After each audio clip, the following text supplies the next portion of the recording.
सायन पनवेल हायवेवरील वाशी गाव येथे मुंबईला जाणारा ट्रक पलटी झाल्यामुळे मोठ्या प्रमाणात वाहतूक कोंडी झालेली दिसत आहे। कुडाळ तालुक्यातील वेताळ बांबुरवाडी येथे राहत्या घराला आग लागून मोठे आर्थिक नुकसान झाले। सुदैवाने यामध्ये कोणतीही जीवितहानी झाली नाही। हे घर प्रमोद बांबर्डेकर यांचे असून ही आग शॉक सर्किटने लागल्याचा प्राथमिक अंदाज आहे। स्थानिक ग्रामस्थांनी आग आटोक्यात आणली। या घराला लागलेल्या आगीत मोठे नुकसान झाले असून कुडाळ पोलीस निरीक्षक राजेंद्र मगदुम यांनी घटनास्थळी धाव घेतली असून या घटनेचा पंचनामा ते करत आहेत। माणगाववरून कुंभेकडे जात असलेल्या एसटी बसला निजामपूर जवळ अपघात झाल्याची घटना समोर आली। रस्त्याच्या कडेला साईड घेत असताना ही एसटी बस अचानक घसरून पलटी झाली आणि हा अपघात घडला असून सुदैवाने यात कोणतीही जीवितहानी झालेली नाही, तर 10 प्रवासी या अपघातात जखमी झाले आहेत।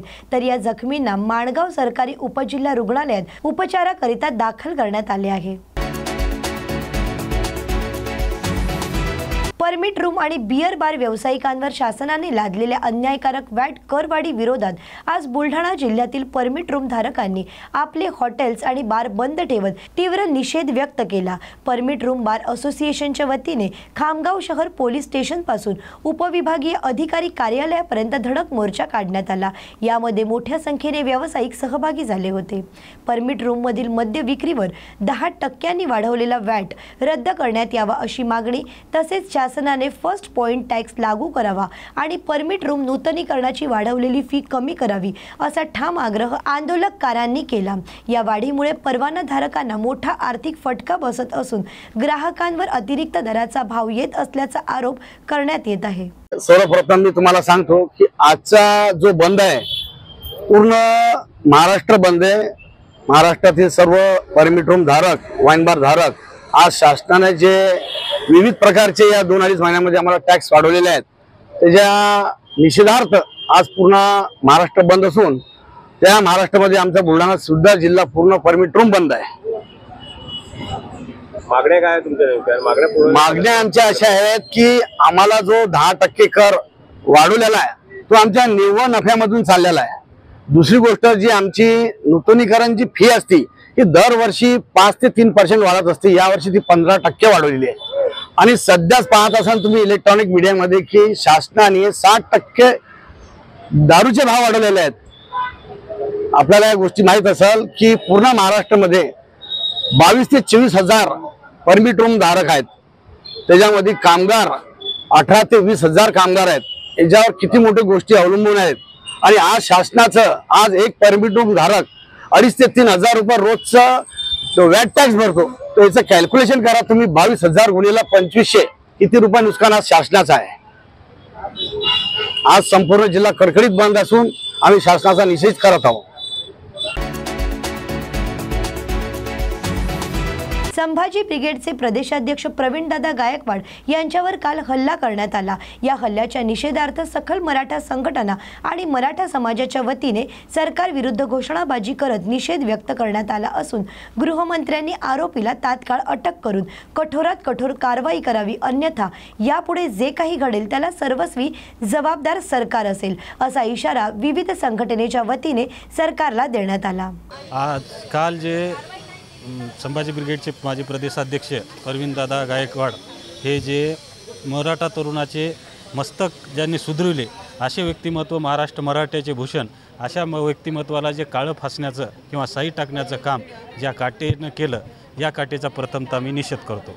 आणि मला देवेंद्रजींना प्रश्न विचारायचा की देवेंद्रजी, तुमच्या काळात काय चालू आहे तुमच्या राज्यामध्ये? एकीकडे तुम्ही गृहमंत्री आहात आणि रोज कुठंतरी हल्ला होत असतो। तुम्ही काल कोणता तरी जनसुविधा कायदा काढण्यात आला, त्या कायद्यामध्ये संघटना संपवण्याचं काम, पक्ष सोडून बाकी कोणीच एकत्र येऊ नये असं काहीतरी त्याच्यात कायद्यामध्ये अंमलबजावणी आहे असं मला कळालं। मला देवेंद्रला विचारायचं आहे की बाबा मग चळवळी संपून तुम्ही भटाचं जे पूर्वी भट जे करत होते त्या भटाच्या याच्यानुसार आजचे राज्य तुम्हाला चालवायचं आहे काय? हे चुकीचं आहे। आणि या ठिकाणी मला आवर्जून सांगायचं आहे की मराठ्यांचे क्रांतीसूर्य अण्णासाहेब जावळे पाटील हे नेहमी म्हणायचे की मराठा समाज पेटला तर कोणाच्या बापाला रेटत नाही। आता पेटवण्याचं काम देवेंद्र तुम्ही केलं आहे। काल हे परवीनदादावर जे काळी शाई फेकली हे निंदनीय गोष्ट आहे। आणि मला एक म्हणायचं आहे, तुम्ही याची नीतिमत्ता असेल देवेंद्रजींना तर राजीनामा दिला पाहिजे तुम्ही, आणि तुम्ही गृहमंत्र्याचा राजीनामा दिला पाहिजे. गृहमंत्र्याच्या काळात अनेक लफडे महाराष्ट्रात बिहार होत चालले, हे थांबवण्यासाठी देवेंद्र फडणवीसकडून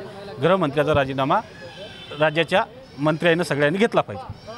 चोपडा तालुक्यातील माचला या गावातील रहिवासी विधी तज्ज्ञ ॲडव्होकेट उज्ज्वल निकम यांची राष्ट्रपती यांनी राज्यसभेवर निवड केल्याने जळगाव जिल्ह्यासह चोपडा तालुक्यातील नागरिकांमध्ये मोठ्या प्रमाणावर जल्लोष साजरा करण्यात आला. चोपडा तालुक्यातील त्यांच्या माचला या गावी नागरिकांनी फटाके फोडून एकमेकांना पेढे भरवून हा जल्लोष व्यक्त केला आणि राष्ट्रपती द्रौपदी मुर्मू यांचे आभार मानले. तर केंद्र सरकारला उज्ज्वल निकम यांच्या रूपाने कायदेतज्ञ लाभल्याने त्यांना न्यायमंत्री पद देऊन त्यांच्या ज्ञानाचा उपयोग देशासाठी करून घ्यावा असं मत नागरिकांनी व्यक्त केलं. यावेळी त्यांच्या गावी जल्लोष करताना कृषी उत्पन्न बाजार समितीचे माजी सभापती जगन्नाथ पाटील, कृषी तज्ज्ञ डॉक्टर रवींद्र निकम, नितीन निकम यांच्यासह गावातील ज्येष्ठ नागरिकांसह युवक मोठ्या संख्येने उपस्थित होते. स्वातंत्र्यानंतर चोपडा तालुक्यातील विधी तज्ज्ञ ॲडव्होकेट उज्ज्वल निकम यांच्या रूपाने खासदार मिळाला अशी भावना देखील यावेळी व्यक्त करण्यात आली. आदरणीय उज्ज्वल निकम साहेबांना खासदारकी मिळाली याबद्दल संपूर्ण जिल्ह्याला खूप आनंद झालेला आहे. मागेच त्यांना एक थोडक्यात त्यांच्या विजय भुकलेला होता, तेव्हाच ते खासदार झाले असते आणि आपल्या जिल्ह्याला मंत्रिपदसुद्धा मिळालं असतं, परंतु त्यावेळेस थोड्या मतांनी साहेब पडले. परंतु मी नेहमी साहेबांना सांगत होतो, कारण की मी साहेबांच्या पार्टनर पण आहे आणि अगदी निकटवर्तीय सुद्धा आहे, त्यामुळे मी साहेबांसोबत बऱ्याचदा असतो.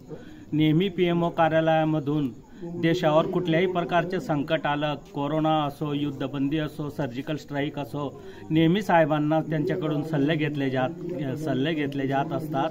व प्रकाश जावडेकर सारखे, अमित शहा, नंतर मोदी साहेबांनी सुद्धा आज ट्विट केलं की अशा माणसाची आपल्या देशाला खूप गरज होती आणि खरोखरच असा हिरा आपल्या जिल्ह्याच्या माध्यमातून एक गौरवास्पद असं पद आपल्याला मिळालेलं आहे आणि त्याची चीज नक्कीच निकम साहेब करतील अशी मी आशा बाळगतो. आणि जय हिंद, जय महाराष्ट्र.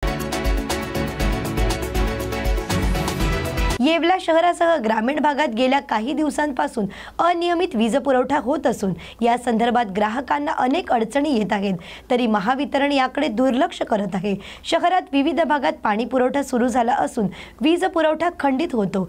तसेच वीज पुरवठा हा कमी जास्त दाबाने होत असल्याने तो सुरळीत करावा अशी मागणी महावितरण अधिकाऱ्यांकडे येवल्यातील शरद पवार गटाच्या वतीने करण्यात आली. यावेळी महावितरण विरोधात नागरिकांनी जोरदार घोषणाबाजी देखील केली. आज राष्ट्रवादी काँग्रेस पार्टी शरदचंद्र पवार पक्षाच्या वतीनं MACB ऑफिसला या ठिकाणी निवेदन देण्यासाठी आम्ही आलो होतो. याचं कारण का पावसाळ्याचे दिवस चालू आहेत व विजेचा वारंवार येणारा व्यत्यय असेल किंवा ग्रामीण भागामधील असणारे विजेच्या ज्या समस्या असतील त्यासाठी निवेदन देण्यासाठी या ठिकाणी आमचे सर्व पदाधिकारी आम्ही आलो होतो. आज येवले शहर आपण जर बघत असाल तर ज्यावेळेस सकाळी पाणी यायचा टाइम असतो त्यावेळेस बहुतांश वेळेस येवले शहरामध्ये लाईट नसते. तसेच पाऊस चालू असल्यावर बऱ्याच वेळेस आपली येवले शहराची लाईट जाते.